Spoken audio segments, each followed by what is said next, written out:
నగర ప్రజలకు మెరుగైన మౌలిక సదుపాయాలు కల్పించడంతో పాటు స్థానిక సమస్యలను క్షేత్రస్థాయిలోనే గుర్తించి పరిష్కరించేందుకు Kakinada municipal corporation commissioner NVV Satyanarayana 49, 50 డివిజన్లలో విస్తృతంగా పర్యటించారు. ఈ సందర్భంగా సామాజిక మరుగుదొడ్లు, తాగునీటి సరఫరా, వీధి దీపాలు, కైలాస భూమి నిర్వహణ తదితర అంశాలను పరిశీలించి సంబంధిత అధికారులకు పలు కీలక ఆదేశాలు జారీ చేశారు. పర్యటనలో భాగంగా డివిజన్లలోని సామాజిక మరుగుదొడ్లను పరిశీలించిన కమిషనర్ వాటి పరిశుభ్రత నిర్వహణపై అధికారులకు సూచనలు చేశారు.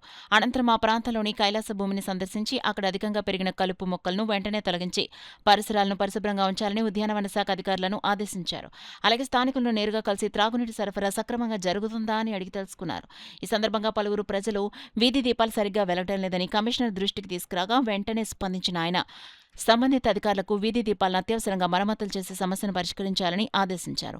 డివిజన్ పర్యటనలో 2 ప్రాంతాల్లో త్రాగునీటి పైప్లైన్ లీకేజీలను కమిషనర్ స్వయంగా గుర్తించారు. వాటిని వెంటనే మరమ్మతులు చేసి తాగునీటి వృధాను నివారించాలని ఇంజనీరింగ్ అధికారులకు స్పష్టమైన ఆదేశాలు జారీ చేశారు. ఈ సందర్భంగా కమిషనర్ ఎన్వివి సత్యనారాయణ మాట్లాడుతూ క్షేత్రస్థాయిలో పర్యటించడం ద్వారా ప్రజల సమస్యలను నేరుగా తెలుసుకునే అవకాశం కలుగుతుందన్నారు. ప్రజలు తమ సమస్యలను నేరుగా తెలియజేయడంతో వాటి పరిష్కారానికి వేగంగా చర్యలు తీసుకునే అవకాశం ఉంటుందన్నారు. నగరంలో ప్రతి డివిజన్లో ఇలాంటి పర్యటనలను కొనసాగించి ప్రజా సమస్యలను ప్రాధాన్యత ఆధారంగా పరిష్కరిస్తామని పేర్కొన్నారు.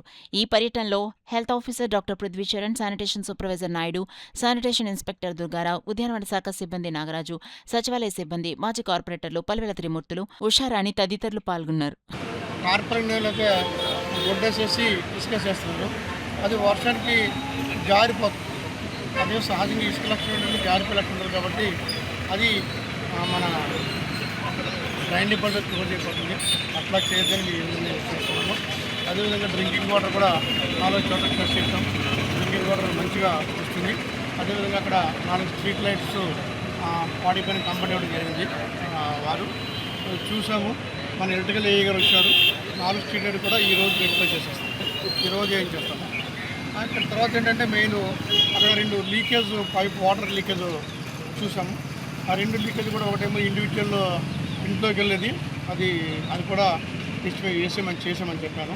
ఇంకోటేమో రోడ్డు పైన వెళ్తున్నది, అక్కడ రోడ్డు పాడవడం వల్ల పైపు పాడేది, అది కూడా ఇప్పుడు వెంటనే రెక్టిఫై చేసామని చెప్పాము. సో ఏఈ నీటి సరఫరా విభాగానికి చెప్పాము. లైట్లు ఏమని ఎలక్ట్రికల్ డిపార్ట్మెంట్ కూడా చెప్పండి. లైట్ల విషయంలో చిన్న ప్రాబ్లం వస్తుంది. మనకి టెక్నికల్ ఇష్యూస్ వల్ల 7 o'clock కానీ లైట్ వెళ్ళట్లేదు. యాక్చువల్గా మనకి 6:30 ప్రాంతానికి చీకటి పడుతుంది. ప్రజలు 6 o'clock అలవాటు అయిపోతారు. ఈ 1 hour గ్యాప్లోనే కొద్దిగా ఇబ్బంది పడుతున్నారు. ఇది టెక్నికల్ ప్రాబ్లం వల్ల అవుతుంది. దయచేసి ప్రజలందరూ గమనించాలి. ఈ విషయంలో మరి కొంచెం ప్రాబ్లం వస్తుంది. కొన్ని చోట్లగా మనం చాలా చోట్ల ప్రతిరోజు వెళ్తున్నాము. అన్ని వార్డులు కవర్ చేస్తున్నాం.